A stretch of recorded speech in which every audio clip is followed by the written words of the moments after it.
Mebert Dialogs.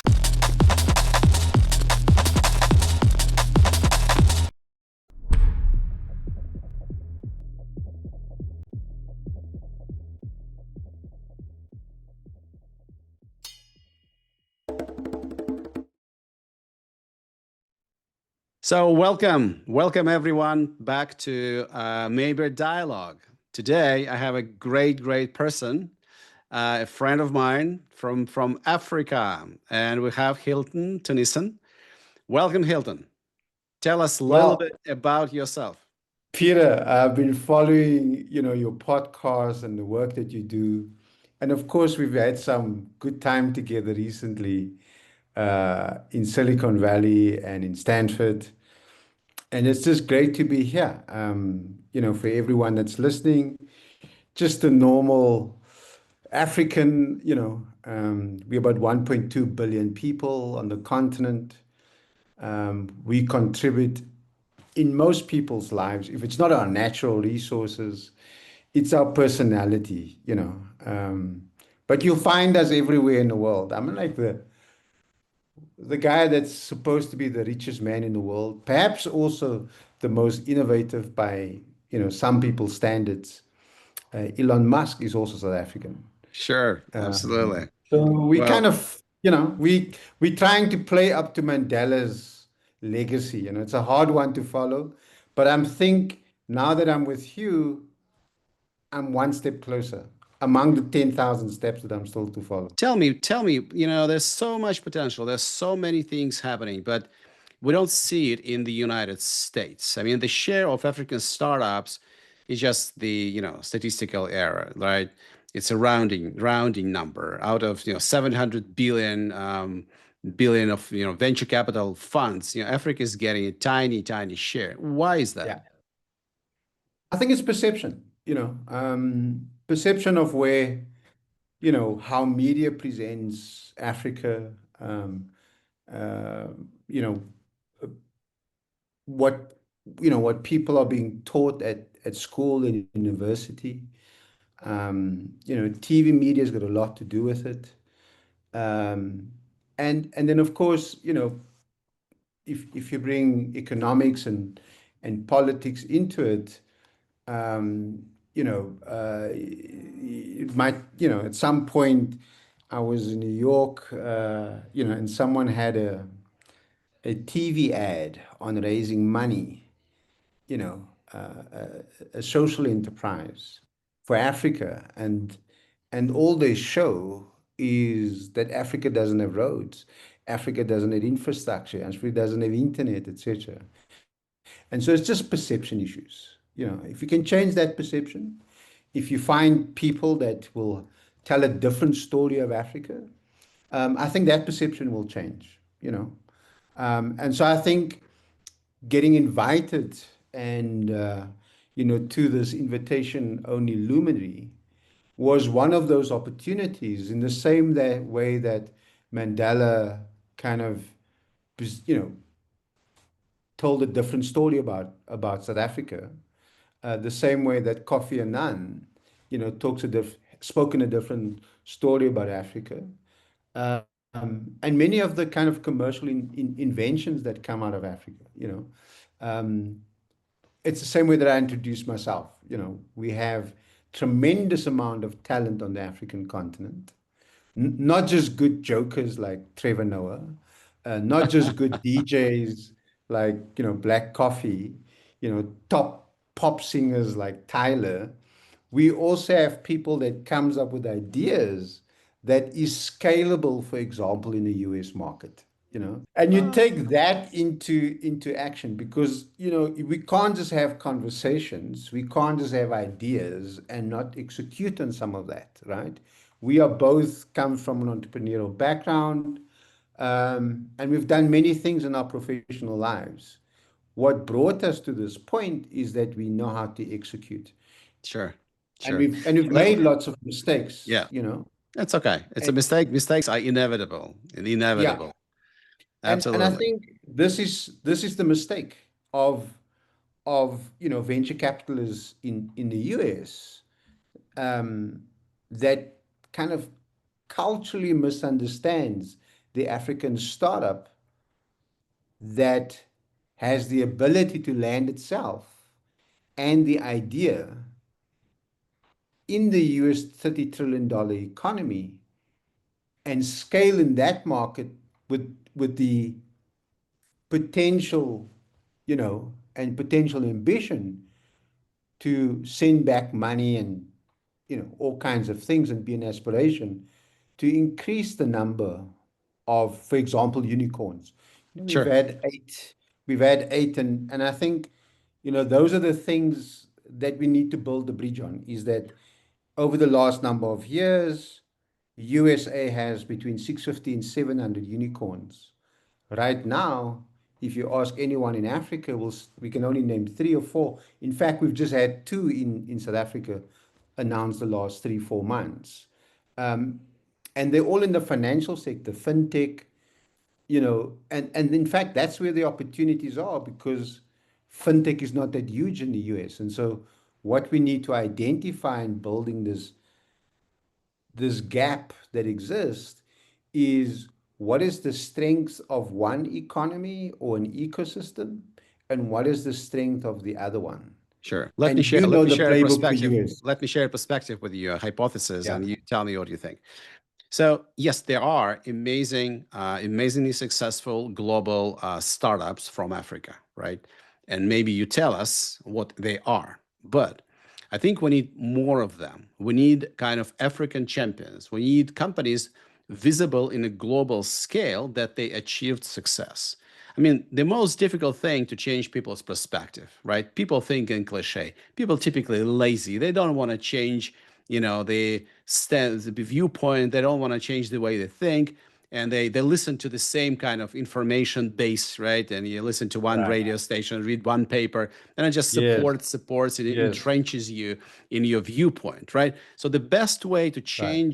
change, right, is to give example, right? Example of Right. success, example of global reach, and then will be the most powerful. So how do you think and are the African startup champions necessary, and what we can do together to build more and grow more of these African champions? And I think you're talking about the soft issues, right? Um, I, we met and maybe I reminded you of Trevor Noah and then you liked me, right? But he broke down the first wall, that trust issue, that what comes out of my mouth is credible, right? Right, And I think this is what you kind of alluding to is that there is champions that are talent and everyone knows about them. So, for example, in the previous life, Mark Shuttleworth, he sold his company to Thought, or his company was called Thought. He sold it to Verizon. He made a crap load of money. It was our first kind of unicorn back in the middle 90s. He then took $20 million, paid it to the Russians, and was the second holiday maker in space. What do you call them, right? And the first African. And that in itself propelled the tech ecosystem in the early 2000s. And so people started looking at, oh, what else is coming from Africa, right? And then Mark launched Ubuntu, which is an open source distribution that's right, number one in the world. And that again, kind of, Mark becomes that trusted source. It breaks down that there is people that can build businesses at scale that changes everything, right? And this was kind of the open source world. It's not that Elon Musk was not on the scene before with PayPal, etc., but he really made a big burst when it came to, Tesla and of SpaceX. course SpaceX, etc. Again, it elevated, South Africa and Africa, that there's stuff that comes from there. I'm like, I don't know if you have a Calendly Oh account yeah, it's my favorite, and I know that Calendly and came from that is an Africa. African founder, Oh right? yes, And many people doesn't know that, right? No, And similarly, for almost example, I no read one knows that. No one. no one knows that, right? I'm like, he's American. That's what they say, but he's Nigerian and American. In fact, I believe 10% of the or 1% of the 200 and odd million people in the US are Nigerian, and they are, clever, they're intellectual, and they're great business people, contributing to the. But those guys are also not building this bridge of that's not there. This bridge of trust, and so the similar way that myself and you met, in your ecosystem in New York, in Silicon Valley, venture capital, LPs, GPs, innovation, you are known. In my country, I'm perhaps not as known. On the African continent, we have an association called AfriLabs, and this is about 500 tech hubs on the African continent, right? They That's support outstanding. around supported, over the years about 3 million startups. If one of those startups get into a plane and goes to New York, it's going to take you 3, 4, 5, 10 years because there's so many things that you have to break down. Two of us, we launched this market research. So, and we got Right. responses from about 250 entrepreneurs from different African Right. countries, right? And we broken down it in two major buckets, major blocks, right? So, what are the barriers or perceived barriers, or maybe some kind of, whatever makes it difficult, right, for African startups to even think about coming to the United States, raising capital, growing companies, and go global, right? So one block of questions or Yes. problems or barriers would be hard. That's what we call it. And another is soft. So hard is, again, how do you set your legal entity? How do you Yes. set your payment systems, right? How do you set up a company? How do you get your All the ticker box visas? stuff. Yeah, Yeah. all these things. And then the soft ones are also crucially important because it's Yes. a cultural barrier. How do you communicate? How do you get your own team? How do you network? How do you present and run conversations with American investors, right? So, in your viewpoint, what can we do together to help to overcome this hard and soft barriers for the most talented African startup founders? I wanted to touch on the soft issues first because it's Please, so because much easy to this thing go is so through. soft. Start with a soft issue. You know, startups, when they kind of think about the idea, they go into entrepreneurship support, entrepreneurial ecosystem. This word ecosystem is not new, but you kind of hear it everywhere, right? And so that startup leverage the credibility and the credentials of that entrepreneurship support organization. Now, that could be a government agency, or it could be an incubator, an accelerator, a venture studio. It could be a seed series venture capital firm, or a family office, you know, or just an angel investor. And these kind of ESOs or champions are that first critical stakeholder for the startup. The startup are told, go and sell to your family, fools, and friends, right? Yeah, But once you've done that and you have a few customers and you now have raised some money and you now need to get to the next phase, right? You've exploited the market locally, you've innovated as much as you can, but you've kind of reached your growth stage and your ambitions are at a higher level, right? And let's assume the USA is the market where you want to grow.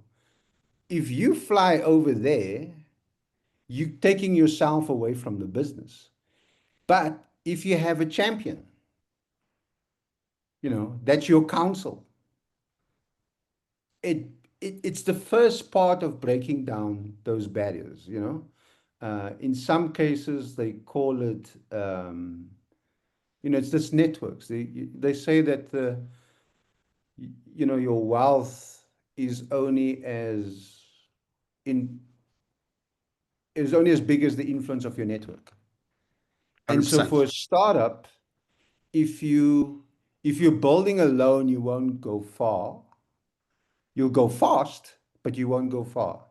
And Africa from the US is far. And so what does far mean? And so I think that's the first part is between these entrepreneurial support organizations and local venture capitalists and venture studios, there needs to be a bridge, and this is this far bridge, that on the other side you have a group of ecosystem builders, venture studios, venture capitalists, right? Yep. But there needs to be someone even between these two localized or continent-wide Like ecosystem. a liaison, right? Yes, there needs to be that, and that doesn't necessarily exist in the context of Africa and USA, um, and that for me is perhaps the reason why, last year we hardly touched $4 billion. This year, we in November, we hardly touched $3 billion of money that went into startups. If you take this period during COVID, we could be around $30 million, while we were in Silicon Valley having dessert. A startup, one startup got $30 million, $30 billion, right? Yep. Um, and this is the challenge, perhaps, is that those soft issues we need to deal with. Like one of the things for me, example, and I live this many a times, is that as Africans we like stories. We tell the reason why we do it, and we inclusive in our culture and our tradition. We tell stories about our families, the people that we work with, and et cetera, et cetera. Where in the US, it's like we have 5 seconds. What do you want, and what are we gonna do? And this becomes a culture shock, Peter. Sure. 100%. 100%. And that's a Yeah. soft issue because those things are Yes. the barriers. Okay. Okay. How about hard issues? Ooh, that's you can land. Well, you must obviously get a visa first as a Yes. holiday maker, right? Yes.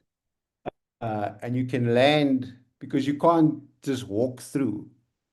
Well, maybe you can land in another country and try and walk through. Um, but this is not the right way to do it when you're building a startup and you're expecting other people to invest with you. So your personal journey, people invest into people, right? Right. So if you've jumped through the borders of Canada to be in New York, yeah, that's not going to do well on your DD. But if you're going to want to go into another country, it has complex laws. In the context of South Africa, for example, there's between 400 and 500 employment laws. Now, that's a lot of red tape, but it's red tape that you have to get through, right? You can establish a business anywhere in the USA, but the USA is an entrepreneurial ecosystem. It is one driven by agility and options to do different things, you know? And so you want to make the right choices. But if you land at JFK and just walk out, you could burn a serious lot of money by making the wrong decisions and talking to the wrong people and taking the wrong actions, right? It will Right. take you yonks to perhaps register a company, or it could be quick. The reality is that you will lose money. And in a startup, if someone, if you're asking someone to give you at Series A or B 20 million, $100 million, they're going to check your journey because they're about to give you $50 million. And if you don't know how to follow process and cross the T's and dot the I's, when it comes to IPO, you're going to fall. And these are the hard issues, is that we don't always understand how the US work. You have federal, you have state, you know, you have a new mayor in New York, and he's just decided he's going to tax people differently. Now, that's that's going to mess up my startup, right? Because It, we don't have such complexity that that the US has, right? And I think those are the hard issues. Is yes, there's certain visas. We've recently seen that there's a certain visa of talent that's being abused, and it's the same for us in South Africa, across Europe, is that some people say they go for the cheapest thing and the quickest thing, right? To get in. They come on a holiday visa, and then you find that the guy works in government. So how did he get that? How did he buy a house while he was there? Et cetera.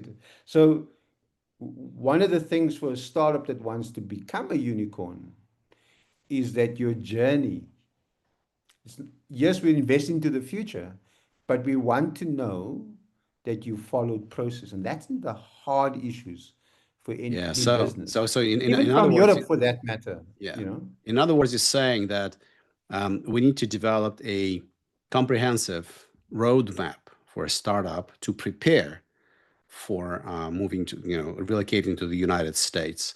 And then another roadmap, what the person and the company and the team should do, another roadmap after, you land in the United States. And I think it makes a lot of sense. I just can speak from my experience. Yes. I'm a first generation immigrant, Right. and I came to the United States over 30 years ago. And I Right. know how, That's my not entire life, by the way. I'm 31. there you go. How difficult it was to understand, the culture, to blend in, to make friends, to network, to understand the expectations, all cultural aspects in the United States. Even though I would say I've been to almost 100 countries in the world, but I would say U.S. is definitely the easiest in terms of integration into the society, into the community, because again it's a country of immigrants, and Yeah. people really supportive of that. You see that left and right, but the soft Yes. issues are crucially important, right? And the learning curve is very steep. I came as a student, as an MBA student, so I had Right. enough time to adopt. But if you're Yes. a startup founder, you don't have luxury of 2 years in a business school just hanging out, drinking beer, and having fun with friends, right? You need to be very practical, and you don't have luxury of wasting any time and any effort, right? So you need to be very precise. And the same thing about the legal issues and visa issues and legal entity issues and taxation and banking, whatever. These things are really friendly and easy when you understand them, right? So Yes. we need to explain to startup founders that it's easy, but you just need to understand how it works. And that Yeah. again, I think it makes a lot of sense. In my world of business advisory sector, is that you you are clever, right? And I know how to build an app. I know how to get users to click on it, etc. I know how to use, and I know how to build the features, etc. But you don't always know everything. So people kind of go, I'm clever. I look smarter than you. I've built a hundred You do, million you dollar do, business, you do. Honestly, you do. So I don't need you to tell me how to get in the US. I can buy a plane to get there. Really? Good luck. Best of luck. Best of luck. And I think, this is where the entrepreneurship support organizations, the tech hubs, the incubators, the accelerators, the venture capitalists, the local guys need to have the knowledge first. So you need someone to ensure that this road or this journey to get yourself established or expansion or raise money in that, in the US, which we know, 55% is it of all unicorns are immigrants, Oh right? yeah, I mean, even yeah. Founded by even immigrants, much. 55%. That's, yeah, right. Is that that's there, but the journey to that, has a whole lot of people that have advised them to get there. And I 100%. think this is perhaps how you build the bridge, is Yes. that you build it with a group of champions first. Yes. Because Yes. to educate 3 million startups will take you a lifetime. It's You'll be going to be gone. long life, long life. But but you could find 20, 300, 500, 1,000 ecosystem builders and give them the playbook and spend quality time with them because they are enablers of that ecosystem. I And think in the I same think it's way, an amazing idea. So this yeah, ecosystem builders, they have their own network, they have their communities, they have reputation, they know they have the voice in these communities, they know how to communicate, and they have respect, and people will listen to them. So what you're yeah, saying that the approach is to build a kind of community builders, right? right. Would you elaborate on that? Well, I'm not sure about your journey, but at some point I decided I wanted to support small businesses and startups. I appointed myself and I gave myself a title, and got into this community and almost kind of, did the hard yards of self-actualization, self-credentialing, right? Um, but the problem with that journey is that no one supports you. And so you make up things as you go along, or you go and educate yourself, or you buy structured systems, or you join structured networks, so that adds to your credibility, that then, of course, builds trust between you and the startup. And so this is very critical for me, is that, in the context of Africa, or Africa, for example, there's a lot of money. There's a lot of talk about startups. Even we are doing it. But in this conversation, we've spent 2 minutes about talking about the champions, the ecosystem builders, right? They have all those things that you mentioned, but they have no one that comes with a playbook and say, we don't want to compete with you. We want to work with you. Want And to to work with you, collaborate with you, right? there we go. And here's the 10,000 mistakes that you shouldn't make because Yes. we've walked this journey. And in that way, I strongly believe that the way that you build, we have something called Ubuntu. The way that you build the village is through elders. You know, we always rely on elders. It's our culture. And Sure. so I think these venture capitalists that's localized in Africa, the incubators, the accelerators, the government agencies that don't always know what, the guy wake up, he's got 300 startups in his program for the year. Someone has paid for that. He needs to deliver. He's got staff. He needs to do reporting, all kinds of things. He needs to attend events. When does he get time to understand the complexity of landing a business and raising money in the US for his startups? But if someone packaged that for them and keeps on holding their hands, this becomes something different. Interesting. So pretty much what you're implying is that maybe what we should think about is to build a pre-accelerator, right? Something people should learn, understand before they start the journey to the United States, right?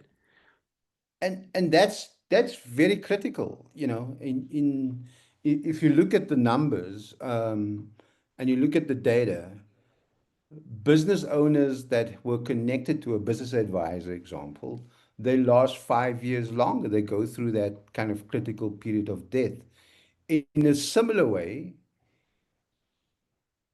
you need an accelerator, and if you like, a pre-accelerator Yeah. for entrepreneurship support organizations that they would follow. But and in the same way, you need startups to understand that, you know, taking a plane from here to New York, 12 hours is not, I mean, like, it's easy, but it's very difficult to build a business from $100 million to $1 billion. It's not as easy as taking a plane. Well, thank you for that. That was an amazing conversation. I see you in Africa in about 24 hours or so, and I hope to see you soon. Thank you for your time.